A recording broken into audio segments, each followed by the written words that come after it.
First one's from McBreakfast. He's a new member to the Discord. Ask a great Ooh. question here. Out of all of the rookies drafted this year by the Chiefs, which one do you believe has the highest ceiling or has the highest potential to be a possible superstar?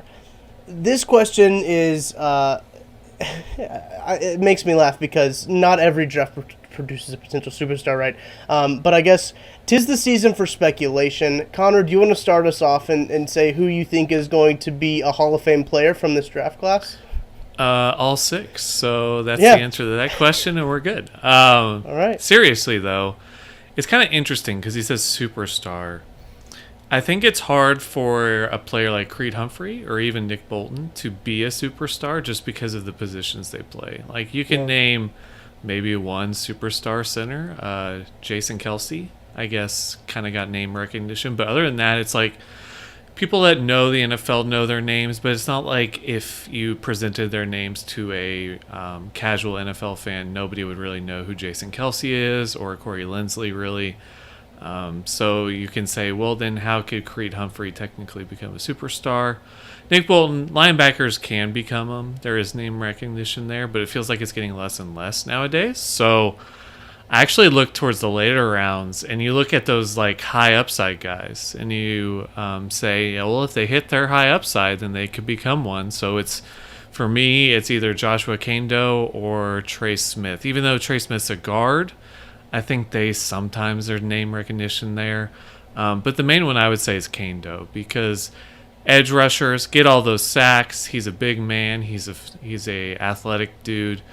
If he lives up to the billing of his 5-star recruit coming out of coming out of high school, he could become somebody that has name recognition, becomes a superstar.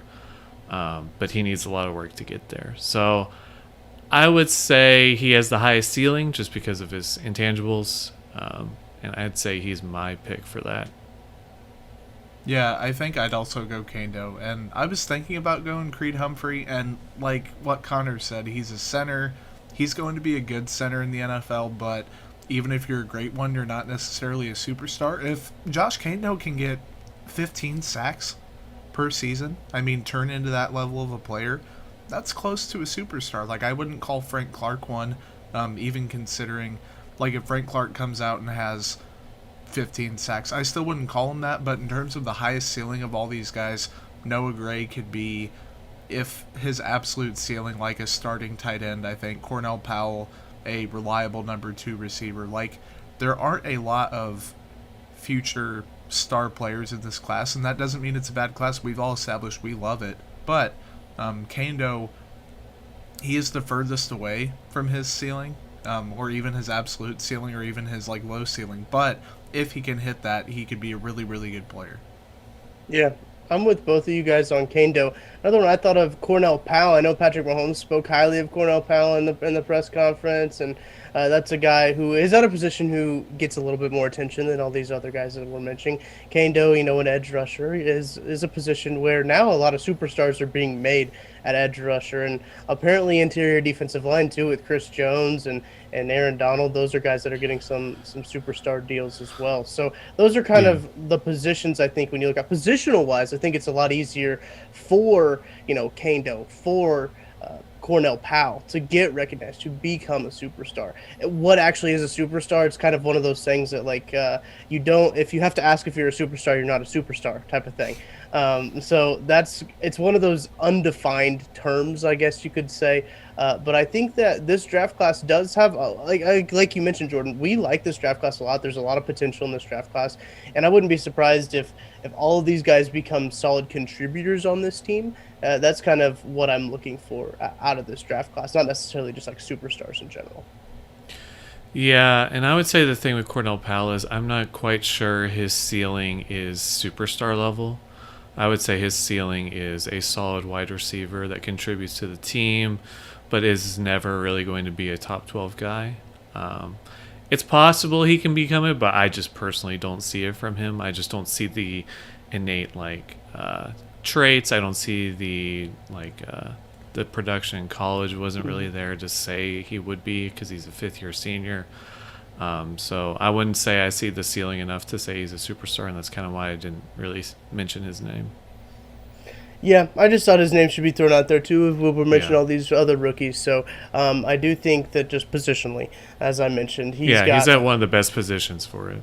right, because a lot of wide receivers are very marketable, as you've been able to tell in the advancements of the NFL. And actually, the Chiefs were able to step to the podium on Thursday, and they talked a little bit. A lot of offensive line guys. I think Andy Heck spoke to the media. Creed Humphrey talked to the media. I think Andy Reid talked about the total offensive line rebuild. There was a lot of talk about the offensive line on Thursday, and I'll have a story about that over on Arrowhead Report. Make sure you're tuned into Arrowhead Report. Have that site, bookmark arrowheadreport.com. We will have all kinds of coverage of those press conferences going on pretty much all through the weekend. That will do it for today's podcast preview. If you enjoyed the preview, make sure to check out the full show out on your favorite podcast provider. Don't know how to find it? Go to smarturl.it/roughing. Got a splash page. You can find your favorite provider there and find the show there, or go into the search bar of your favorite show, type in Roughing the Kicker. If you enjoyed this video, make sure to leave a like. It really helps us out. If you enjoy the channel and the podcast as a whole, subscribe and obviously get that notification bell on because you don't want to miss any more podcast previews. We'll be back with another video soon. So until then, I'll talk to you next time.